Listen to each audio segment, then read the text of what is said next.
Let's look down through there. Looks pretty good, don't it, guys? Down to the last row when we thought we'd bring you along for the last row. Robert's taking our idlers there and putting a little graphite paint on them so they'll slide through the idler block there. We got our deck plates laid out.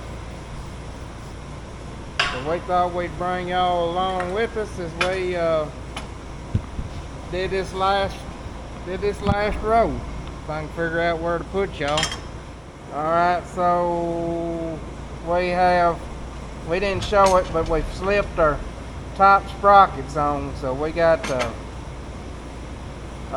put our snap rings on the top sprockets. Robert's working on putting our chain guides on. I was going to get them from Sloan Express, but all Sloan Express had was the little stamped steel ones. And so I ended up ordering the good cast iron ones from Shoot. I'll let you can get to them easier.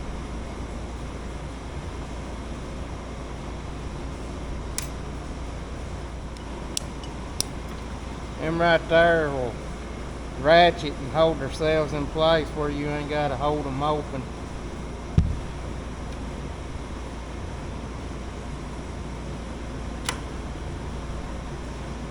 Forgot about this, but you just take your spring there and put your idler over it, push it down, start the nut.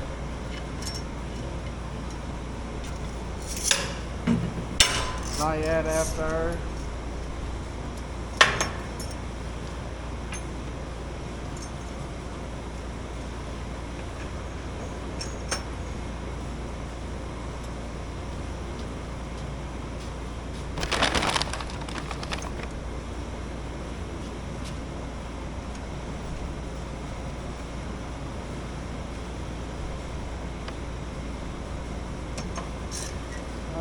He's got that chain guide started. Takes 2 1/2 inch by 3 bolts, bolt that thing. With the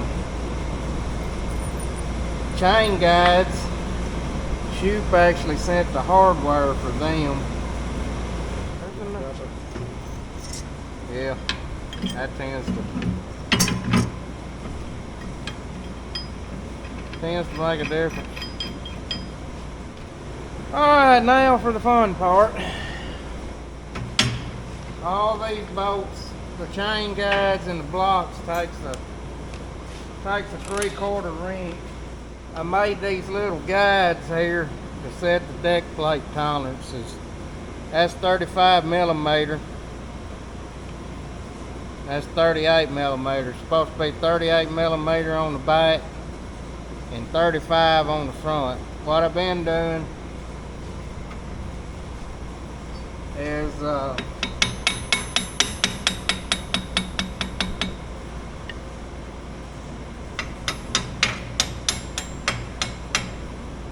can see them little holes right there under the block.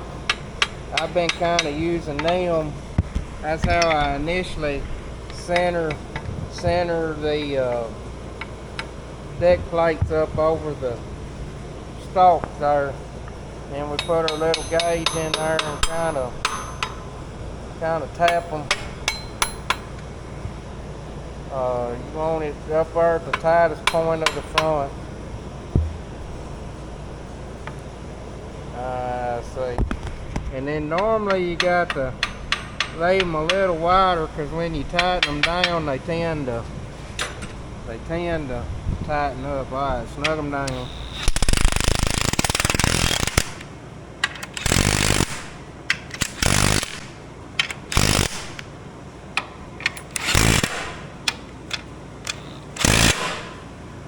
Alright, and then we'll swap to our 38 millimeter in the back. And the same thing back here. No, we done got to the point I kind of know where to set them. That hole right there, you really won't be able to see it. It's just about, it'll be just about even with that. Set the clearance on the back.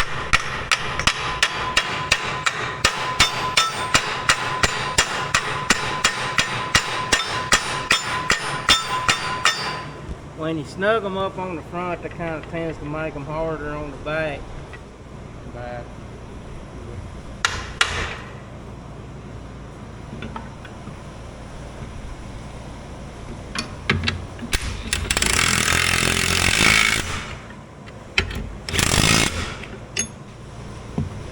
And I've been taking the torque wrench and torquing them.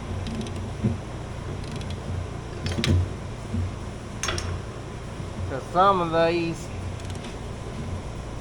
was stripped out when we took it apart.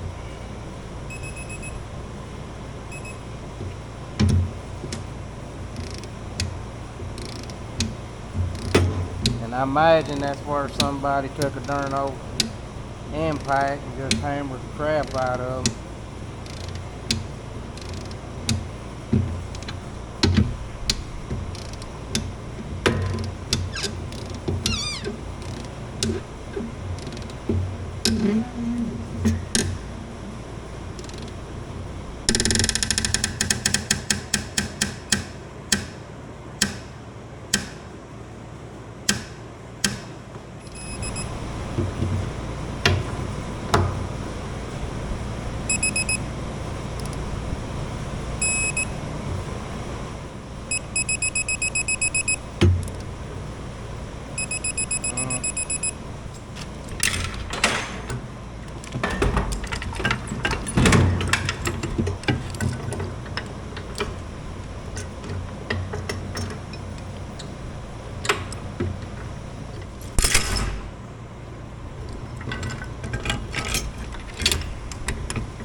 We try to make sure to stagger. There's different ways you can do them chains. You can either put the lugs together or you can stagger them, which is what we're doing. And then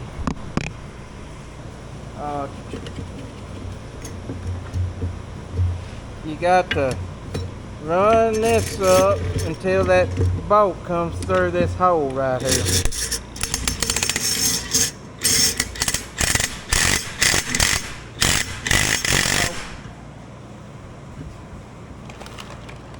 Then you get you a nut and hold right here and let it get started through that. Right. And then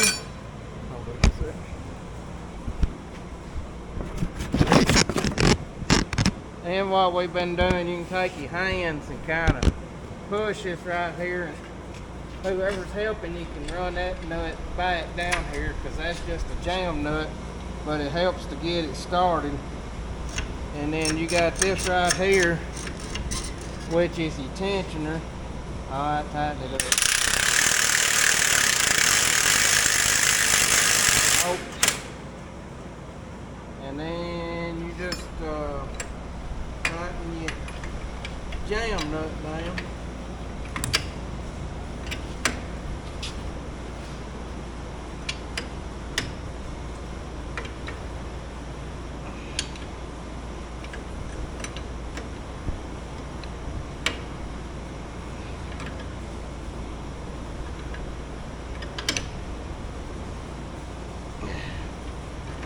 Then you rinse and repeat. Alright.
you should be able to take that chain and pull it, and you want to make sure you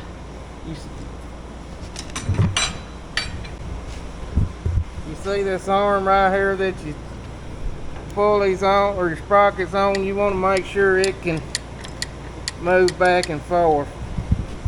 But according to the owner's manual, you want to move that back and forth like 3/16 of an inch or a quarter. That would say that one might not be hardly enough, but when sometimes when you turn it on, you kind of got to go back through and readjust them after they run a little bit. But that's what the finished product looks like. Your corn comes in here,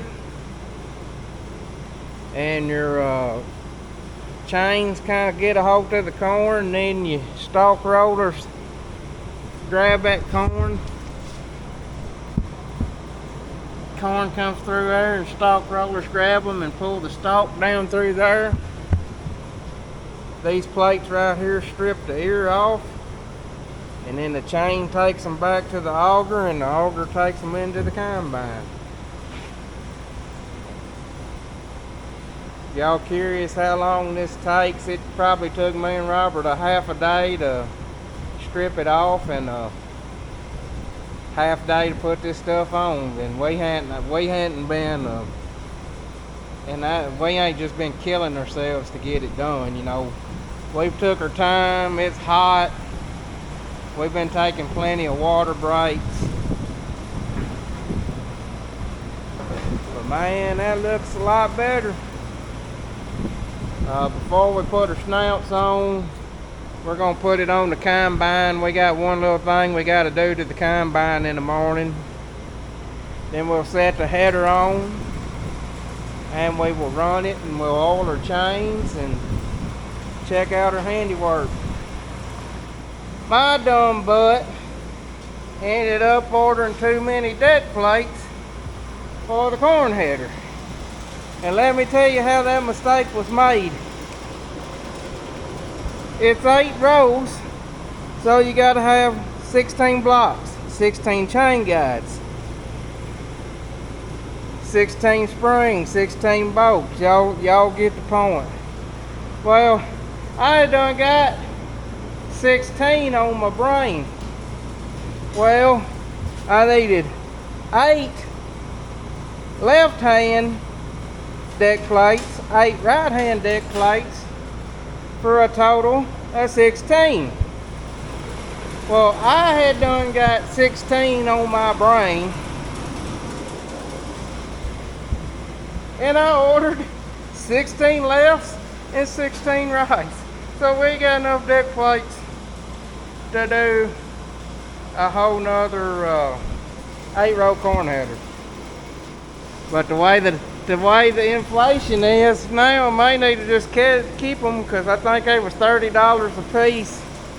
Next time I go to order them, whenever we wear these out, they're liable to be $60 a piece.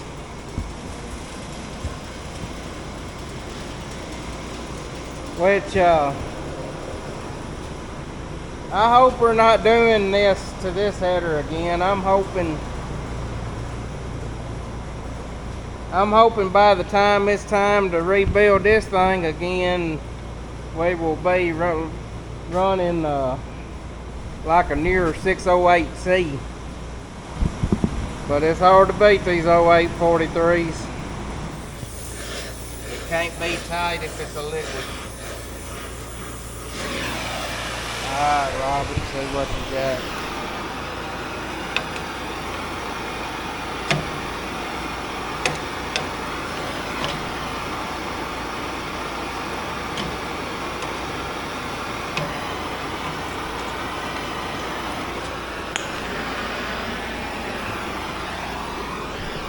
Look at there, didn't even.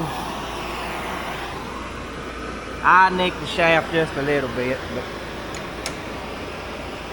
should be good to go.